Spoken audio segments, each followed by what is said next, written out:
Hey everyone, thanks for joining me. Here's another watercolor painting. I'm wetting the paper down, same supplies as last time. This is the house paper from Hobby Lobby called Master's Touch. I'm using the Ron Ranson hake, and I've wet the paper down already. And I'm thinking sunlight, mountain, got kind of an idea in my mind. Always kind of go for these skies, and skies are one of the most challenging things that you can do in a painting, but I'm going to show you how I can approach this. And I'm starting with this yellow again, just like in the last video. We're getting some yellow in there. This is going to give us kind of a glow. And I'm using the Cotman. It has 48 colors. This is a lemon yellow. There was a little bit of a raw sienna in there a little bit. And this is just to create a little bit of a glow. I'm just kind of dabbing this in, no drawing, no planning it out. It's the opposite of what everyone tells you, but this is what's fun for me. I've taken a little red here, there's some alizarin in here, and just kind of dabbing this in and looking to get some kind of interesting sky, just something out of my mind, and just kind of dabbing this around and working quickly because you want to work with this wet and wet, get that spontaneous look, and not let things dry too much. A little bit more yellow in here. Leaving some little areas of white is important. It can give you even a brighter look to the sky. So for now, I'm just going to dab a little bit out. So you can dab a little bit back and create some areas of light as long as it's wet. Okay, a little bit more red in here. I don't know why I've got red. I'm thinking some reddish hues in the sky, some pinkish red. And it might be a bit much, but that's okay. We'll see. We can make some adjustments on the fly here. Dip that back in a little bit of water, rub it off, and wipe it on the towel. And you see I'm going back and forth here. I'm trying to get like I'm using like multiple colors here. There's blue there. There's blue. There's a cerulean. There's a ultramarine. Just trying to get like a unique blue, a combo of blues off of this Cotman palette. Just want to get a little bit of blue in that sky. Usually you see skies, there's a little purple, a little blue. Sometimes there's, different colors in there, but there's always seems to be a little bit of blue, and I'm kind of a blue sky. I don't know, I kind of lean to those blue skies. Now I'm taking a little burnt umber, and I'm going ahead and I'm making a little bit of a mountain pattern here, and just kind of shaping that. Going along the horizon line, creating a little bit of land there, a little bit of land mass. Again, leaving an area open with white showing so that we can get that reflection of the light from the sky. Just clean that up a little bit. Again, while it's wet, you have to trust the process a little bit, that when it dries, it's going to dry in such a way that you're happy with the results. It's not going to be quite like it is when you're painting, unlike acrylic and oil. I'm just kind of dabbing in a little bit more. I'm just trying to dab out a little bit. You can do two things with these skies. You can dab out with a little bit of water. This is the small hake, by the way.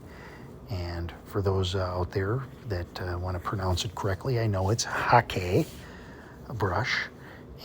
But we've called it the hake for so long because that's what Ron Ranson called it. And if you like this kind of painting, come by our group, the Ron Ranson group. We're on Facebook. Now, I think there was just a little bit too much red, so I'm kind of taking a little tissue and I'm kind of softening that a little bit.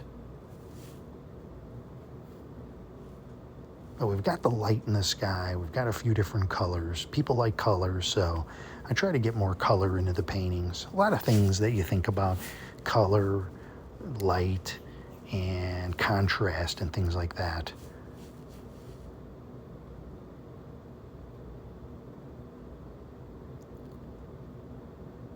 I'm getting a little bit more of those browns. Defining this a little bit better here so we have a sort of a background mountain. It's nice to have different layers of the mountains, and then lifting a little bit back out of that.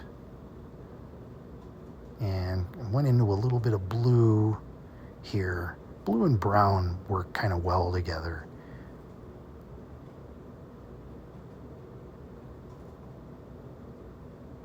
And this is, up to you when you're doing this. Don't have to copy exactly what anyone else is doing. Just roll with it and look at your results at the end. Look at the positive. Look at what you like about the painting. You're never going to fully like everything about your own painting. It's just the way it is. When you are done, appreciate it. Put it away for a couple days, a day or so. Come back and look at it later, and you may like it more than you did when you were finished with it. But there's always some elements. Like in the last video, I dabbed out some clouds, and I don't know, I was on the fence if I liked those clouds being dabbed out or not. But it has a uniqueness, and someone else is going to look at it differently than you as well. So I've gone back into the blue here. Some people will say this is a no-no to go back over your sky, but if it's still wet and you can wet it down, doing these in 10 minutes, you can get away with it. And your paper will, mileage will vary on paper as well as how forgiving the paper can be. I'm just going to soften that a little bit. Create a little bit more. I just said about dabbing out the clouds, and here I go. I'm doing it again. But it's up to you. You can leave it like that. Give it a little spray with the spray bottle. Leave it.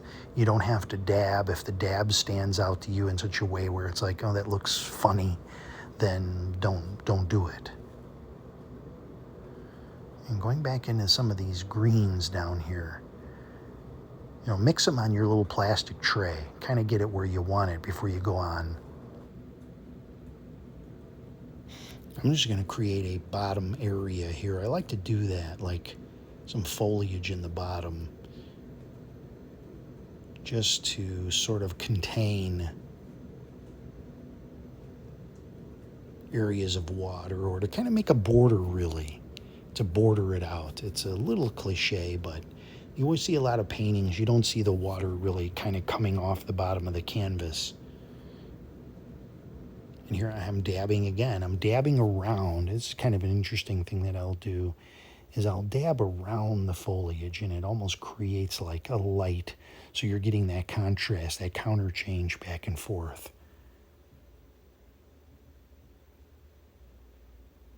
Sort of an on-the-fly lifting, we'll call it. And a little bit of wiping there.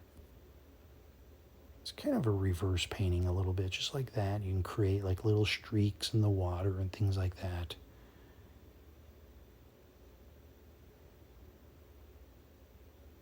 Smooth paper and paper like wood pulp type paper, your cheaper papers, may allow you to do that better. I just went ahead, was messing around with Fabriano paper again. And I was surprised because I used a lot of that in the beginning of Fabriano Studio. And it kind of tends to smear. I'm not as much of a fan of it as I was in the beginning. You can work with it. It's no problem. But, you have to get used to the paper that you're using, whether it's expensive paper, not so expensive paper. And there I've dabbed out a little bit more on the clouds again. Let's jump down to the bottom here. I'll come back to that. Grabbing a little bit of the browns and just kind of dabbing that to create that border again. I like clouds, I like to have clouds in paintings. In the next video, I'll show you more of dabbing out clouds in another way. I'm using more of a solid color. Now I'm just doing the signature and a couple of birds, and that's it. Kept that under 10 minutes. And take another look at it. We'll zoom in and just kind of see all the things that are going on. Remember, you're going to look at this from across a room. You're not going to be standing right up close to it in most situations if you hang it on a wall or something. You can see we got some hard edges, we got some soft edges, the birds, and some glow in the water, and just a little on the abstract side. There's where I did that. And so a lot of unique things going on there that have the eye kind of look around and enjoy the painting. Well, I hope you enjoyed the video. Remember to like and subscribe, and I'll see you on the next one.